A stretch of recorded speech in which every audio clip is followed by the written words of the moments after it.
Resistência Podcast. Aqui você tem entrevistas exclusivas, convidados especiais, discussões de artigos e muito mais sobre todo o esporte de endurance, natação, ciclismo, corrida e triatlon. Apresentação, professor Sandro Rodrigues e Marcela Margato. Chega mais e fique à vontade.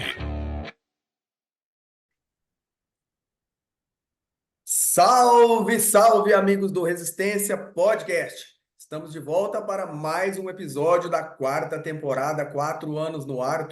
Todas as quartas-feiras nós lançamos um episódio e hoje um episódio diferente, não, né? É diferente talvez porque a minha fiel escudeira, Marcela Margato, estava de 39 semanas na última gravação e aí eu dei uma folguinha para ela. A gente já está fazendo alguns estoques de podcast, né? Que a Belinha está chegando aí na área. E também por outro motivo, né? Hoje o pessoal sentindo falta também das premissas do Resistência Podcast. A gente tenta fazer ciências de uma forma bem simples, mas de um episódio mais técnico mesmo, com um grande amigo, uma referência na área, que acho que é a terceira, depois ele me fala, a terceira vez que ele participa aqui com a gente, está virando sócio aqui do podcast, né? Mas é sempre uma honra ter aqui comigo o professor Guilherme de Agostini, falando lá de Uberlândia, né, Gui? Bem-vindo mais uma vez, meu irmão. Como é que você tá? Vamos eu e você, vamos deitar e rolar na técnica hoje, que eu só levo dura da Marcela, que eu tô sendo muito técnico e para todo mundo escutar. Hoje é dia dela não estar aqui para me dar bronca. Vamos gastar o vocabulário aí, meu irmão. Tudo bem? Tudo bem, Sandra? Boa tarde, cara. Eu que agradeço demais o convite, né, para sempre a gente estar podendo conversar aí sobre nossa área, sobre treinamento, sobre um monte de coisas, né, que vão acontecendo no dia a dia aí nosso, profissionalmente, e sempre pensando, né, em contribuir melhor aí para cada vez mais a formação dos nossos alunos, né, vamos dizer assim, professores, atletas, que é uma coisa que nós estamos passando por algumas turbulências ou dificuldades virtuais, né? Para quem acompanha muito aí, ou talvez me acompanhe no Instagram, sabe de algumas coisas que eu ando tentando combater aí, apesar da dificuldade. Olha que beleza. Eu e o Guilherme combinamos um monte de coisa no Fora do Ar aqui, com 1 minuto e 15 de podcast, e a gente já está morrendo de vontade de falar um pacote, né? Mas vamos embora, né? Durou 1 minuto e 15 aqui, mas é bem isso mesmo. Acho que essa veia da teoria e prática que a gente tanto preza para levar lado a lado e contrapor as duas a todo momento, né? E assim, não ser nem metódico a ponto de toda teoria surge da prática, né, Gui? Então acho que a gente concorda bem com isso. Então a gente preza muito por isso, não só por um lado ou pelo outro. Então a gente toma muito cuidado nos nossos comentários, nas nossas postagens, até porque a gente tem a veia acadêmica dentro da gente, né? A gente leva com o nosso nome de instituições, né? Que nós passamos. Isso a meu ver, é para a vida inteira. E como o Gui estava falando, o podcast surgiu pela rede social, que eu sou fã incondicional. Eu acho que é muito legal, mas o filtro é de cada um, né? E assim, às vezes a gente vê postagens de colegas de profissão e a gente vai tentar aqui não fazer juízo moral, mas sim juízo científico, juízo técnico, até juízo ético. Eu não tenho como não falar disso, de coisas que nós vimos na internet aí e nos incomodou bastante, né? Então, quando eu vi que aquilo estava borbulhando dentro de mim, o Guilherme já tinha borbulhado, estourado, respondido, né? Então a gente quer trazer à luz aqui, né? Sempre aberto para debate para outros professores que discordarem ou que quiserem debater com a gente a qualquer momento, né? O canal aqui é aberto, mas algumas coisas que nos incomodaram, não nos satisfazeram, né? Não nos deixaram satisfeitos e em relação à ciência, à saúde e à ética foi o que eu postei lá. Então eu queria falar um pouco, até porque é nossa praia, né, Gui? Falar de treinamento aeróbio. A gente tem uma veia lá no Endurance, né? O Guilherme na teoria e na prática, eu também. Então a gente quer contrapor ou discutir alguns pontos que nos incomodaram, começando na parte científica mesmo, né, Gui? Acho que a gente pode começar sobre o estresse oxidativo, talvez seja o primeiro ponto, né? Então, assim, o que nos incomodou foi falar sobre o treinamento contínuo que provocava um estresse oxidativo muito grande, a ponto de falar que isso era prejudicial para a saúde e que só existia uma maneira de fazer exercício bom e eficaz. Então, assim, nada mais como trazer uma referência da nossa área aqui também, que é o cara que eu sou fã, que a gente troca muito, para trazer a realidade do que a gente estuda, acredita e vê e usa na prática e na teoria, né? Gui, fala um pouco aí sobre estresse oxidativo e uma analogia desse estresse oxidativo com o treinamento contínuo e com o intervalado, que depois é outro tema para discussão. Falei demais, eu sei que você também gosta, agora é com você. Bom, vamos lá. Então, eu vou responder bem completo, mas principalmente, Sandro, bem por partes. Primeiro, de uma coisa que nós estamos vivendo e pode ser que dê brecha até para outros questionamentos seus aí para nós conversarmos aqui. Uma coisa que eu tenho notado muito nesse meio, quando eu falo meio, é o meio, né, virtual, instagramável e, consequentemente, da venda de produtos, de cursos, de livros, é que as pessoas, primeiro, elas estão criando um certo sensacionalismo, né, para tentar atingir o maior número de pessoas e, logicamente, ganhar mais dinheiro com isso. E uma coisa que eu critico bastante é que você não pode desvirtuar o conteúdo, o conceito, para tentar simplificá-lo. Se você não tem essa condição, essa capacidade, então não faz. Porque o que eu vejo que está acontecendo muito é que, para tentar muitas vezes deixar mais simples, as pessoas erram. E aí sim vão criar um desserviço, e aí eu penso na minha área. Por quê? Porque nós temos um monte de atletas que são envolvidos com a gente, não têm a formação, e um monte de estudantes que não têm ainda um grande conhecimento e vão passar a levar isso como verdade. Esse é um primeiro ponto. Um segundo ponto, que eu acho que as pessoas, na minha visão, também interpretam muito errado, é a questão ética. Para a maioria, quando você questiona alguém, o antiético é quem está questionando. E, na verdade, tem que pensar é que, eticamente, aquele cara lá está fazendo um desserviço, passando uma coisa que não tem nada a ver. E isso, infelizmente, pela legião cega de seguidores que a gente vê, acaba criando um problema, porque vários passam a acreditar naquilo, inclusive pessoas te ofendem. No meu caso, foram discutir até minha aparência, meu físico, né? O velho tá acabado e não sei o que assim, né? Baseado num assunto desse. Então, isso é uma coisa preocupante, porque as pessoas não têm capacidade de discernir as coisas. E aí, a última, né, antes de eu explicar aí direitinho, é a questão de achar que conhecimento e ciência se discute em congresso. Quer dizer, então, que na internet é muito fácil enganar os outros, é muito fácil passar qualquer conteúdo que está na cabeça, mas a discussão daquilo tem que ser em congresso. Beleza. E aí, se esse congresso não existir, ou se esse professor ou se eu não for convocado para um congresso, esse debate, essa discussão nunca vai ter. Então, hoje, querendo ou não, apesar de ter um monte de revista especializada, e infelizmente a maioria não na nossa língua, o acesso ao conhecimento principal é Instagram. Não tem outra história. Ah, livros, tal, mas aqui, infelizmente, eu falo infelizmente porque é muito fácil enganar os outros, é onde tem a grande propagação de conhecimento hoje, cada um com seus tantos mil seguidores aí. Então, esse papo de internet não servir para discutir é um absurdo e, logicamente, para quem não quer entrar em confronto científico, não tenho nada contra esse professor aí, exceto que ele fala umas asneiras pesadas de vez em quando. Bom, em relação ao estresse oxidativo, primeiro nós temos que saber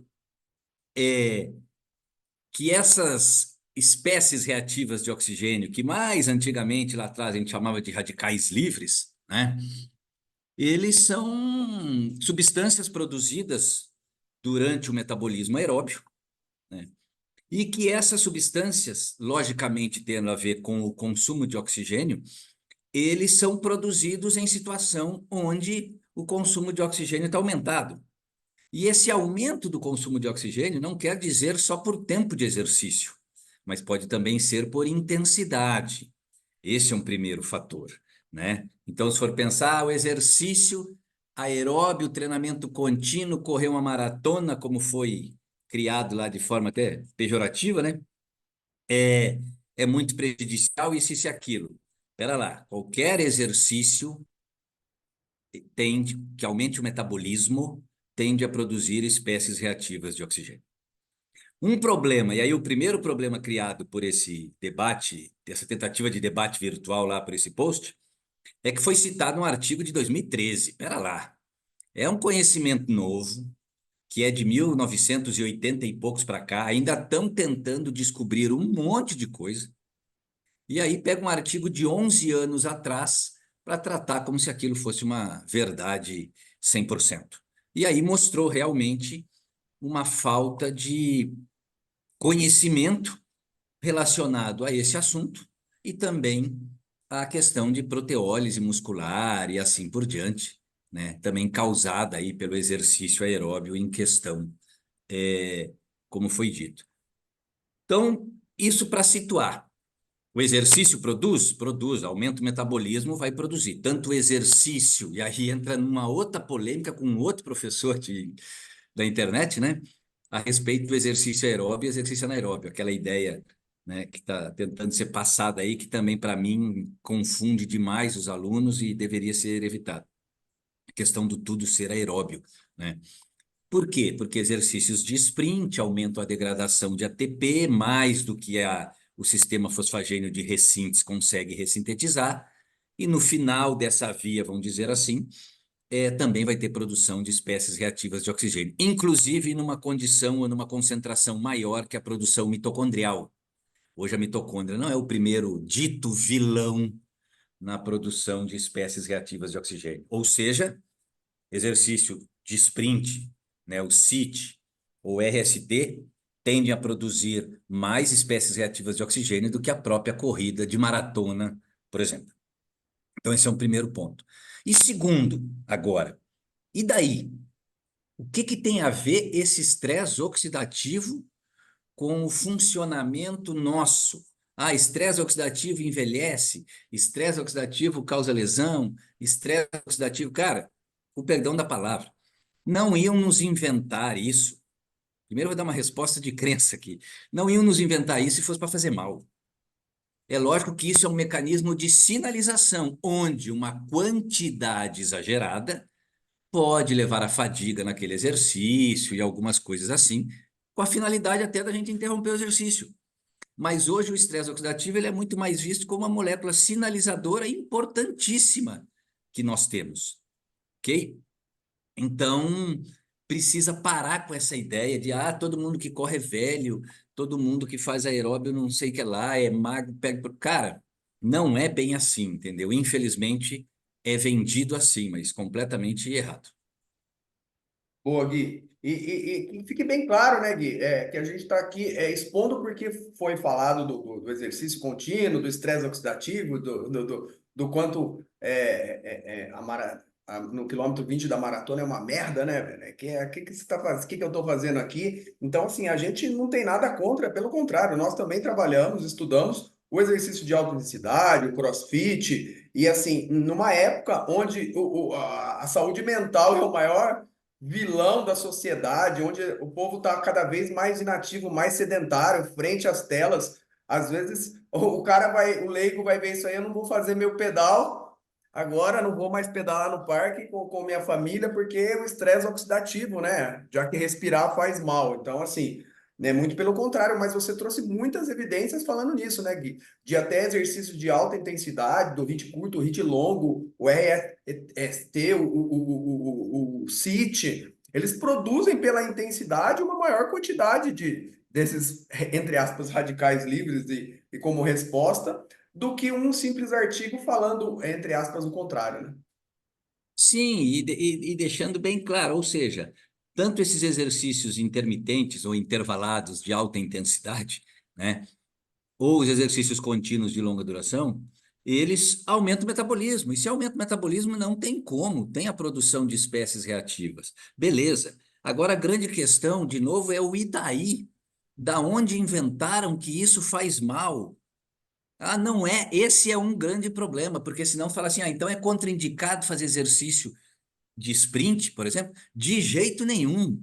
Tem uma coisa que parece que esqueceram de falar, né? Talvez para criar impacto, que é a produção de espécies antioxidantes Uhum. é na mesma proporção. Então, olha só que interessante, o principal mecanismo antioxidante que existe é o próprio exercício. O pessoal tenta ir muito para a questão da alimentação, tem uma certa comprovação, mas não é tão assim como pensam de tomar antioxidante. É lógico que ajuda, mas nada faz o papel do próprio exercício.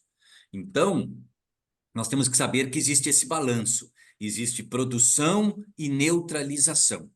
E isso acontece em todos os exercícios, desde que, e aí entra uma coisa importante, desde que o exercício seja programado, periodizado, de uma maneira crescente de carga, seja a Super carga de... compensado, né?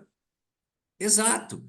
O problema, no caso, que eu posso dizer assim, o exercício teve um papel maléfico na produção de excesso de espécies reativas de oxigênio e o nível antioxidante não conseguiu suportar. Quando Uhum. isso acontece? Num momento, entre aspas, onde a pessoa faz um treino, um exercício, uma competição, que não estava adequadamente preparada para fazer. Isso já foi provado, por exemplo, nas mitocôndrias. Tem um artigo muito interessante que o excesso de treinamento, o overreaching, dito não funcional, né? Então, o acúmulo de treinos seguidos leva a uma disfunção da mitocôndria e diminui a capacidade oxidativa, ou seja, prejuízo na capacidade oxidativa muscular, diminuição de limiar de lactato, ou seja, prejudica até a performance. Mas por quê? Porque foi um overreach não funcional. E o que é um overreach não funcional? É uma fadiga acumulada de dias de exercício que não foram planejadas pelo treinamento. Porque quando é planejado pelo treinamento, tem um nome de overreach funcional, que é o que nós sabemos. E outra, né, Gui? Isso aí não é exclusividade do tudo que a gente falando do exercício aeróbio, ou não é o fato de ser contínuo, é o que você falou. A quantificação de carga de maneira equivocada, ou não pensada, ou errada, que pode provocar esses mesmos sinais, sintomas e reações, não é uma exclusividade da atividade aeróbia, da atividade contínua, né? Exatamente. E outra coisa que também foi deixado de lado aí, né, Sandro? Que é talvez tão importante quanto isso tudo. A questão é que quando nós treinamos para o triatlo, para a maratona, para o ciclismo, ou até nadadores, a gente fica exposto ao sol. E o sol, sim, tem uma grande interferência na produção de espécies reativas sem poder de neutralização, vamos dizer assim. Essa, por incrível que pareça, eu sei que conversa de boca não é científica, mas eu tive a oportunidade, até porque, inclusive, um dos principais artigos publicados no mundo sobre espécies reativas foi do Scott Powers, na Physiological Reviews, só que como é um artigo aí de mais de 10 anos, então nem comentei muito na minha retórica daquele post lá, mas a minha pergunta para ele foi justamente essa. Nós estávamos num congresso em Goiânia, e aí eu perguntei para ele se o maratonista, se todo maratonista treinasse só à noite, ele teria essa mesma aparência, como dizem, de envelhecimento? E ele falou: não, de jeito nenhum. O exercício protege pelo exercício, o problema é a exposição solar. Entendeu? Só que aí entra uma questão, cara, que é. Os caras são doutores, cara, também. Gui, Então, eu acho que eles tinham que ter uma. você foi fundo, porque assim, enquanto era Cláudia Raia falando, né, velho? Aí, tudo bem, né? A gente só brincava entre a gente. Agora que pega um doutor, né, velho? Aí vem É, aí o buraco é mais embaixo e aí a gente se sente incomodado, né, Gui? aí eu, principalmente, cara, não é que assim eu tenho que sentir mais que os outros, não. Mas eu sou professor universitário, sou professor de sala de aula, de dentro de sala de aula. Então, hoje todo mundo está no meio social. Então, meus alunos que mandam para mim, não sou eu que saio procurando, eu tenho mais coisa para fazer do que ficar entrando no post dos outros aí. Mas direto chega para mim ali, porque eles já sabem que me incomoda, que eu não fico quieto. E alguma coisa eu tento. Hoje mesmo eu cacei encrenca com outro aí, também sobre maratona, só que agora é idosos, que jamais deveriam correr maratona.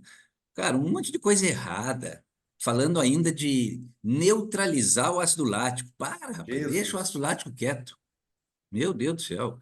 Entendeu? Então, assim, tá absurdo, cara. E são pessoas expressivas no meio virtual e algumas também no meio científico. Esse próprio assunto aí me espantou um profissional dito, pelo menos daquele título, né, onde teve o mestrado, doutorado, fazer algumas coisas desse nível. Mas para ganhar dinheiro parece estar valendo tudo, né?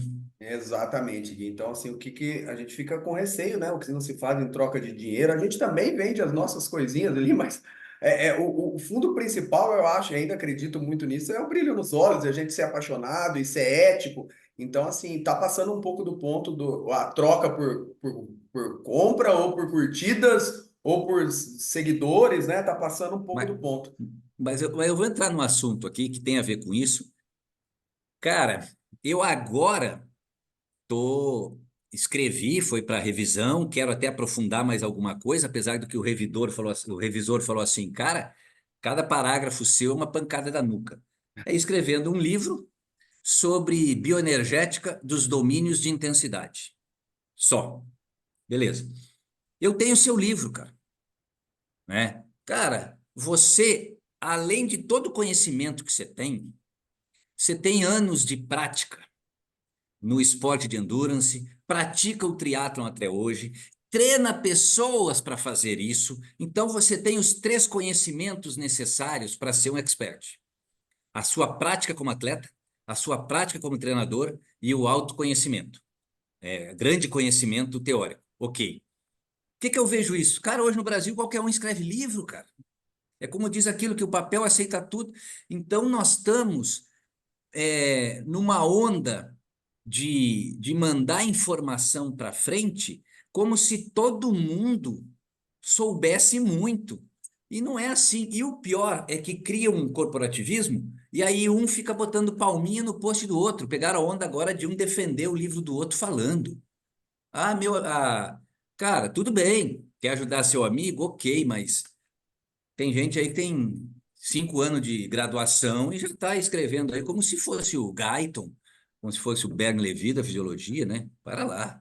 E isso daí, na minha opinião, só prejudica.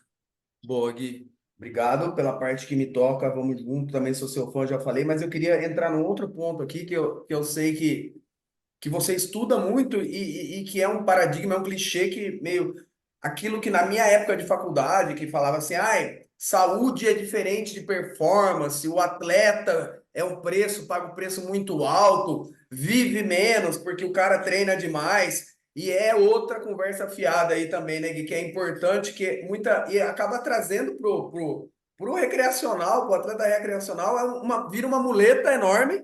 Não, porque treinar, você tá muito magro. Então, assim, essa relação que você tem estudado da saúde com o alto rendimento, atletas, é o contrário, né, Gui? Tem provado aí que vive-se mais, né, o cara que treina. Não, pois é, cara, isso daí já caiu por terra há muito tempo. Querendo ou não, cara, duas coisas são ainda que determinam muito a nossa longevidade. Primeiro é como é que a gente escolheu os nossos pais, porque querendo ou não, muito de uma doença que nós podemos ter veio, né, transferida, vamos dizer assim, dos nossos pais para nós. E a segunda é a maneira como a gente escolheu viver a nossa vida. E isso não tem mais discussão, né, cara, dos benefícios do exercício. Para você ter ideia, olha só, é muito melhor ser fumante e fazer exercício do que não fumar e ser sedentário. É muito melhor ter hipertensão e fazer exercício do que ser um normotenso sedentário. Então, olha o poder do exercício. Esse é o primeiro ponto. Ah, mas você está falando de exercício, não treinamento. Não, cara. O treinamento prescrito é melhor que o próprio dito atividade física, porque ali tem um controle de exageros, vamos dizer assim, né, que faz com que o que todo mundo está esquecendo, a altíssima capacidade de adaptação, de aclimação, como gosta o professor Tasto lá, o General T, ou de ajuste crônico, né, de nossa mudança estrutural e funcional que nós temos perante o exercício. E baseado nisso, ninguém chega no alto desempenho treinando 2, 3, 4 dias. O cara se programa anos naquilo lá. E se ele está no alto desempenho, é porque ele teve adaptação para estar lá. E essa adaptação de funcionar melhor para o alto desempenho, logicamente, ela é transferida para a vida diária. Então, a taxa de mortalidade em atletas de elite é causada por doença, é muito menor do que da população comum, que faz exercício 1, 2 vezes por semana, ou pior ainda, né, daqueles que não fazem, que são os que mais morrem. E aí se discute isso, que é meio... É o que não dá para entender, né? A pessoa prefere que o cara fique quieto do que ir fazer um exercício, cara, do que ir sair para correr, do que fazer uma maratona, por exemplo. Cara, deixa o cara ser feliz, meu. Sem dúvida, Gui, muito bom. E agora vamos voltar aos incômodos do post lá, né? Também falando sobre um pouquinho sobre o tipo de exercício e a nomenclatura, que eu acho que isso é importante também, né? Aí eu tava ficando descabelado, mas aí eu já tava careca e o que tinha de cabelo arrepiou quando eu escutei, assim, no modelo de tipo de exercício, né? Então, assim, vamos falar um pouco sobre o exercício contínuo e o intervalado, né? Talvez até o fartlek, por alguns conceitos, possa ali ter não deixa de ser um intervalo, mas tem um viés pela tradução. Mas agora falar que intermitente e intervalado, tem alguma... Vamos ser sincero, direto para quem está nos ouvindo. Você encontra alguma diferença na ciência e na nomenclatura? Intermitência e intervalado, tem algum conceito distinto que eu não saiba aí, velho? A única diferença é que um termina com E e outro termina com O, né? Intervalado, intermitente. Mas, sinceramente, cara, os caras estão pegando pesado demais. Meu Deus do céu, não tem. A intermitência, o que quer dizer uma coisa intermitente? Que ela acontece e, vamos dizer assim, desacontece. Depois acontece e desacontece. Ou seja, um fenômeno intermitente é que ele não é contínuo. Ponto. Então, tem dois tipos. Tem o treino contínuo e o treino intermitente. Então, todo treino intervalado, ele é intermitente. Todo treino intermitente, ele é intervalado. O intervalo é criar a intermitência do treino. O intervalo foi feito para criar a intermitência do treino. Então, esse é um primeiro que eu não entendi muito o que ele quis dizer ali, que o exercício tinha que ser intermitente, não intervalado, se não me engano, nem lembro mais o rolo que ele causou ali, Porque o né? melhor é o intermitente, que é o do É, o meio. melhor é o intermitente, beleza. Então, eu não sei se ele quis falar de intervalado extensivo, intensivo, ou se ele quis falar, sei lá. Então, esse é um primeiro ponto que não tem fundamento, né? E aí, cara, complica. Por quê? Porque se você for olhar os comentários, aí você vai ver que as pessoas ficam confusas. O problema, Sandro, não é eu e você, cara. Eu sei que, felizmente, nós temos condição de Exato. discernir isso aí e falar assim, cara, deixa para lá. Eu não consigo deixar para lá, não é por mim. É pelos outros que vão ler, porque eu leio os comentários. E aí, não é só as palminhas que me incomodam. É os caras, nossa, não sabia disso. Eu falei, pelo amor de Deus, cara, olha o serviço que está criando aí.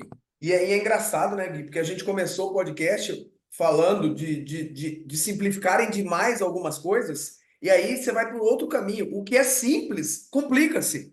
Então, assim, tem coisa que é tão simples, e aí você pode aproveitar o gancho e falar que, assim, quando você fala, sou muito fã, cara. Eu te conheci até por causa disso que eu comecei a me aproximar virtualmente de você, sobre os domínios de intensidade e as zonas de intensidade, né? Então, assim, de repente, se criou um paradigma, uma coisa de zona, que o próprio Stephen Seiler, quando falou, fez, ele mesmo fala que é uma coisa didático para facilitar a comunicação entre aluno, professor, entre atleta, e de repente criou-se alguma coisa assim. Algumas escolas dividem até em 9 zonas, né, Gui? E sendo que os domínios de intensidade é uma coisa tão simples, cara, e relacionada às vias energéticas. Então, nossa, pega esse bolo que eu falei aí e fala qualquer coisa aí. Não, não, cara, mas é isso mesmo, porque vamos pensar o seguinte: eu não vejo significado nenhum, primeiro, em criar uma zona de treinamento que não seja diferente de uma outra zona, porque se as duas zonas forem a mesma coisa, por que não estão dentro de uma zona só, né? Então, na minha visão, cada zona de treinamento tem que treinar alguma coisa diferente. Então, esse é o primeiro ponto, porque senão não faz sentido. Bom, segundo, se para o Guilherme cada zona de treinamento tem que treinar uma coisa diferente, A minha pergunta é: quantas coisas diferentes nós temos que treinar para poder ter um número de zonas diferentes? Quando a gente pensa em desempenho de endurance, que é o nosso caso aqui, nós temos o fenômeno do consumo máximo de oxigênio, Nós temos o fenômeno dos limiares, limiar ventilatório 2, ou ponto de compensação respiratória, e limiar ventilatório 1, ou limiar de lactato ali. Aí nós temos exercício abaixo do limiar 1, exercício entre o limiar 1 e o limiar 2, e exercício do limiar 2 até, vamos dizer assim, o consumo máximo de oxigênio ou intensidade supramáxima, que ainda eleva o consumo ao máximo. Isso daí seriam 3 zonas. E mais a zona de sprint, que não dá tempo do VO2 chegar no máximo. Ponto. Não tem outro... você quer falar assim, mas eu quero treinar o FatMax. Beleza, o FatMax é uma intensidade muito próxima do limiar 1. Para que eu vou criar um domínio ou uma zona de intensidade até 55% do VO2 máximo e a outra até 61%? Cara, não faz sentido. O treino vai ser o mesmo, rodagem. Então, no resumo, Sandro, tem treino leve, moderado, intenso e máximo. Ponto. Ou você monta por esse lado, ou você monta por esse de fenômeno fisiológico treinável. Vou treinar economia de corrida. Ah, beleza, para ter economia de corrida eu tenho que correr longos quilômetros. Então, é um treino de intensidade leve a moderada. Bom, aí eu tenho que treinar o limiar, é o segundo fator determinante. Bom, para treinar limiar eu tenho que treinar nas zonas de limiares. Então, é o domínio, por exemplo, pesado, né? Zona de VO2 máximo, terceiro fenômeno, é o domínio severo. E acima do VO2, o extremo. Aí os caras criam 7 zonas de frequência cardíaca. 100%, de 90 a 100, de 80 a 90, de 70 a 80, entendeu? Isso eu concordo que é didaticamente, mas confunde também. Então, gosto muito dessa colocação do Seiler, quando ele mesmo coloca isso, mas eu chamo de as zonas da zona de treinamento, né? Porque é uma quantidade de zona que dificulta, né? Quando o número é muito grande. Mas essa é uma questão importante, por quê? Porque antes de terem as zonas de treinamento, as pessoas já treinavam em alto nível, em intensidades diferentes, né? E ótimos campeões de maratona e de outras modalidades foram feitos quando não se falava em domínios de intensidade ou zonas de treinamento. O que era clássico era a alternância de treinos fortes com treinos fracos. Então, E e treino de ritmo. exatamente. E assim, porque os fenômenos e sempre vão ser os mesmos, né, Gui? E quando a gente fala em alternância, e a ciência veio estudando isso, é a famosa, o nome chique, é a interconexão de cargas de treino, né, Gui? Exatamente. E, cara, e você tocou numa outra coisa aí também, né? Que a gente vive muito hoje.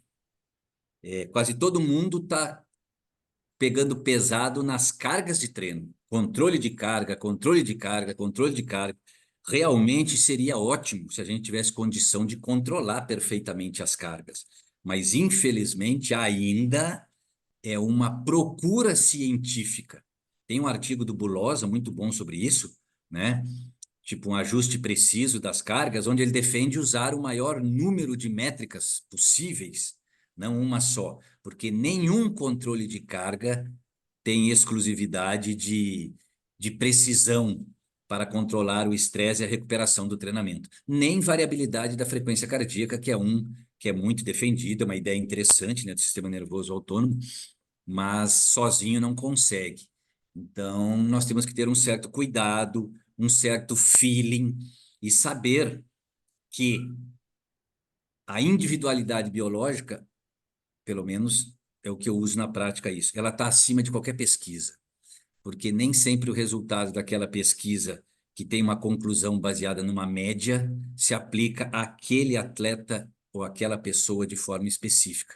E muitas vezes a gente vê isso no caso dos responders e não responders, ou pessoas que tiveram um resultado oposto à média, mas não foi em número suficiente para alterar a média, mas essa pessoa responde de forma diferente.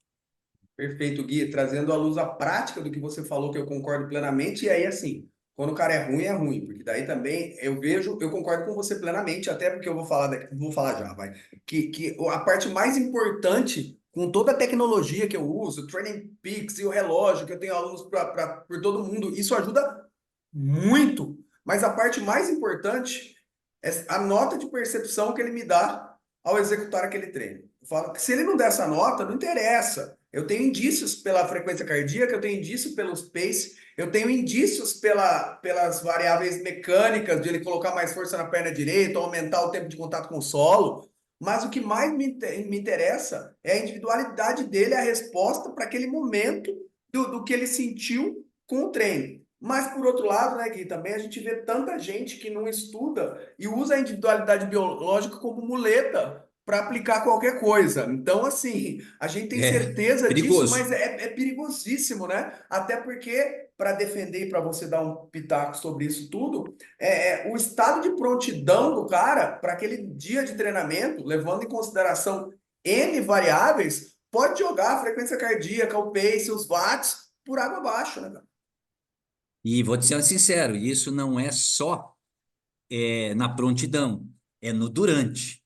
Então vamos falar assim, cara, eu vou para o Ironman de Floripa e aí eu tenho que usar meu IF, vou chutar, 70%, 0,7 o meu IF aqui. Beleza, você está acostumado a treinar isso daí. Vamos supor que no dia da prova, o seu IF de 70 está gerando uma percepção de esforço maior que o normal. Você vai seguir os 70 ou vai diminuir a potência, vou inventar, 0,65 para trazer a percepção de volta para o normal. Quem não trouxer a percepção de volta para o normal vai se estrepar. Então, no fundo, cara, a principal marcação nossa durante é a percepção de esforço e antes é a de prontidão. Então, não tem métrica fisiológica ou biomecânica, como potência, pace, que são as biomecânicas, fisiológica, frequência cardíaca ou variabilidade, que são mais importantes do que a percepção. Por isso que eu defendo muito, cara, que o atleta, quando ele está treinando, cara, ele tem que estar meditando naquele treino, ele tem que estar num autoconhecimento ali fora do comum, cara. Tentar ser o menos disperso, treinar em lugares que tem menos dispersão para ele focar muito nele, para ele se entender. E as elites fazem isso. Olha quantos recordistas mundiais aí estão ganhando a prova sem relógio nenhum, cara. É isso, Gui, é isso, cara. É muita empatia por você, e até acho que a gente nunca falou sobre isso, mas eu sou tão assim com você que, assim, meus alunos já vem, chega um aluno novo, começa a treinar com música, já começa a me marcar lá, né? Porque, assim, cara, eu acho que tem tanta coisa para o cara pensar, cruzar, para olhar para dentro de si, assim, e assim me incomoda, cara. Assim, o sonho meu, quando o atleta entende, né? Princípio científico da conscientização é um princípio científico do treinamento. Quando o cara, o aluno, você consegue educar o cara, ele aprende, entende das coisas, ele vai treinando e durante o treino ele cruza sozinho a variável física com a biológica e a subjetiva, porque eu É. sei as minhas três zonas, os meus três domínios de intensidade, eu sei onde, entre aspas, é a transição, tanto na frequência cardíaca, quanto no pace, quanto nos watts, e principalmente na minha percepção subjetiva de esforço. E a todo momento eu vou cruzando as três variáveis e eu já sei, nossa, hoje eu estou num dia bom, cara. Posso seguir que as três estão conversando e andando lado a lado, eu vou embora, vou me hidratando, vou alimentando. Não é isso, Gui? Exatamente, cara, mas é exatamente desse jeito. Mas assim, aí é vendido, nada contra, tá? Mas é vendido que a música melhora o desempenho. Cara, mas isso é um tiro ali de 50 metros, 100 metros numa piscina ou alguma coisa, né? Então, não é. O desconhecimento é que leva a um monte de coisas. No nosso esporte, leva principalmente à quebra, né? As pessoas. Eu dou risada muito do atleta quando tipo assim, pô, vamos treinar para maratona para fazer aí, vou inventar 5 por quilômetro, porque é uma conta que eu tenho na cabeça, 3:31 o tempo, né? Beleza. Aí o atleta tá lá correndo a 4:45, aí até o quilômetro 24, 20, aí de repente quebra, né? E aí se arrasta, né? Aí eu vou conversar com o atleta, ele fala, cara, não, mas eu tava bem. Mas é lógico que você estava bem, cara. Você treinou para fazer 42, você estava no quilômetro 20. Como é que você não ia estar bem? Mas tem que respeitar, entendeu? Então não adianta, cara. O autoconhecimento é essencial nisso aí. É muito bonito ver as métricas. Eu também uso o Training Peaks, mas não adianta, cara. O atleta tem que ter essa capacidade. Por isso que eu gosto muito quando sai, como saiu agora. Treinamento de Força para Endurance, o livro que vai transformar seu conhecimento sobre o treinamento de força para atletas de triatlon, corrida e ciclismo. O conteúdo muito além de ganho de massa magra, hipertrofia e emagrecimento. Ele envolve técnica, controle de carga, volume e exercícios específicos. Adquira agora mesmo através do Instagram, @sandrorodrigues.phd.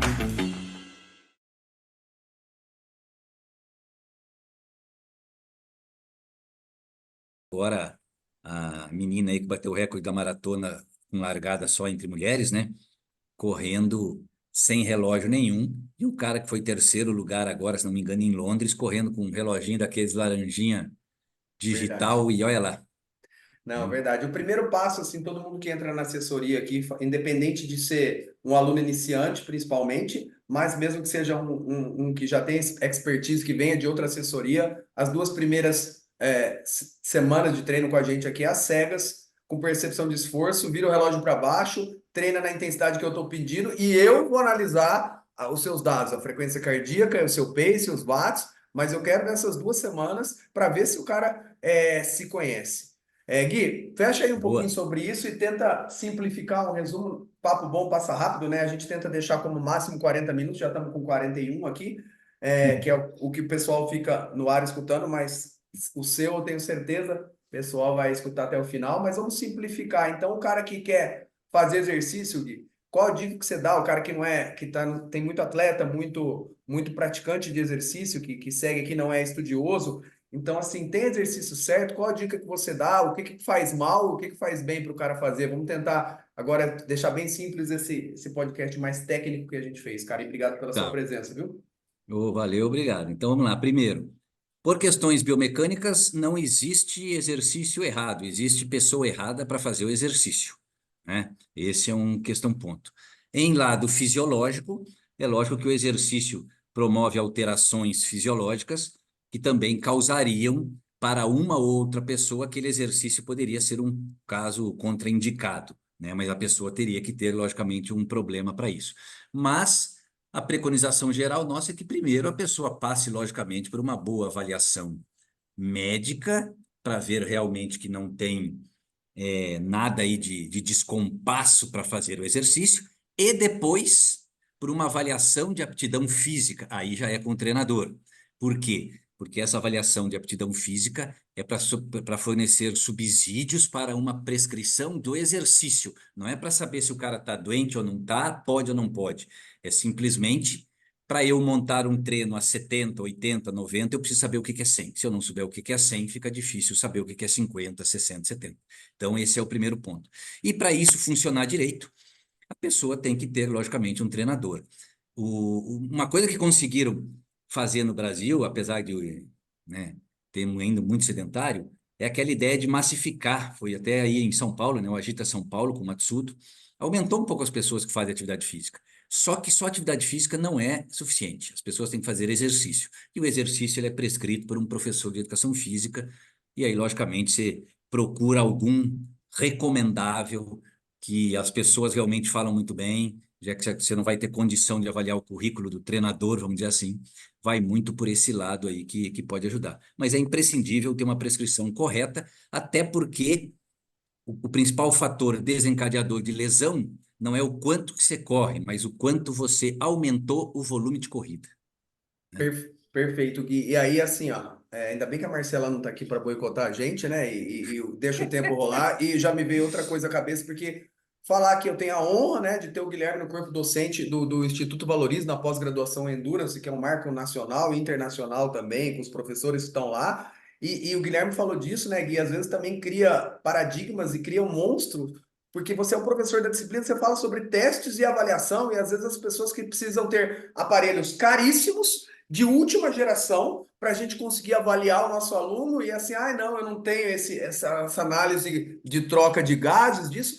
E assim, para fazer ciência muito bem feita, diga-se de passagem, né, Gui? O que não vale é não fazer nada, né? Ou usar isso como pretexto. Então, é muito simples você ter fidedignidade para prescrever e com avaliação sem custo praticamente algum, com um pouco de boa vontade de estudo, né, Gui?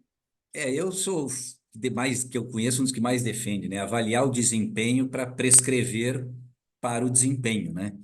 Então, eu faço testes de desempenho para prescrever para a pessoa ter desempenho. Então, apesar de meu mestrado e doutorado ter estudado mais a fundo aí, lactato, essas coisas, eu não sou por aí, não. Eu acho que isso daí encarece, afasta as pessoas e a pessoa deixa de fazer e, na verdade, como você falou, o ficar sem fazer é pior. E não tem nada que comprove que esses testes laboratórios são melhores que os testes de desempenho.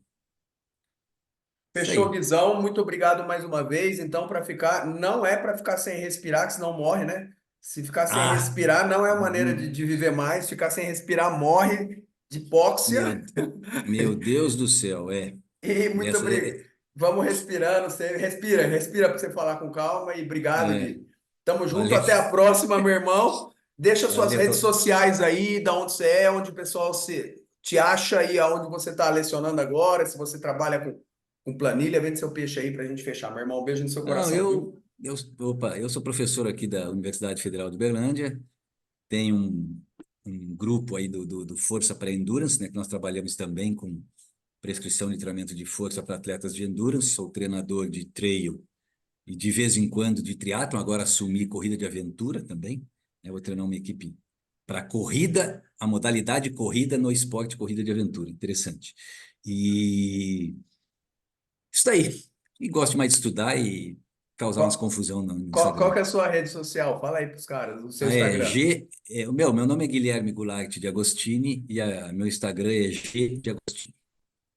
Guizão, mais Isso uma aí. vez, daqui a pouco eu te chamo de novo, e você sempre aceita, né? Sempre bom falar com você. Ah, Muito obrigado, é uma honra, viu, meu irmão? Ah, e va- aqui também avisando o pessoal, né? Que agora, eu não sei quando vai sair nosso podcast, mas creio que antes, vai ter o nosso congresso de Endura, de triatlon, o Congresso Nacional de Triatlon lá em Floripa. Mas quem fizer inscrição para esse congresso, em junho, você vai estar gente no nosso do workshop de Endurance, né? Eu, você, me lembra aí, professor Dr. Ricardo Brandt, Cadu Polazzo, quem mais, hein? o Herbert vai estar em Floripa, né? No coisa Herbert. ele não. O Herbert vai estar em Floripa. Putz, Ah, agora você me o apertou. de força, meu grande amigo Everton Crivoy, vai estar com a Isso. gente. Então, aproveitem vocês aí, faça inscrição para um e ganhe o outro. E tamo Esse é junto, bom, Gui. viu, cara? O Everton é bom pra caramba. Valeu, meu irmão. Grande abraço, viu? Valeu. Até Tchau, mais. tchau. O Resistência Podcast tem o apoio de Emana, é ciência e performance ligados pelo fio que você veste. Instituto Valorize, excelência em pós-graduação. Avion Sports, vestindo triatletas, corredores e ciclistas. Flash Bike, ajudando você a pedalar melhor sempre. Café da Preta, o seu café especial de verdade. Resistência Podcast.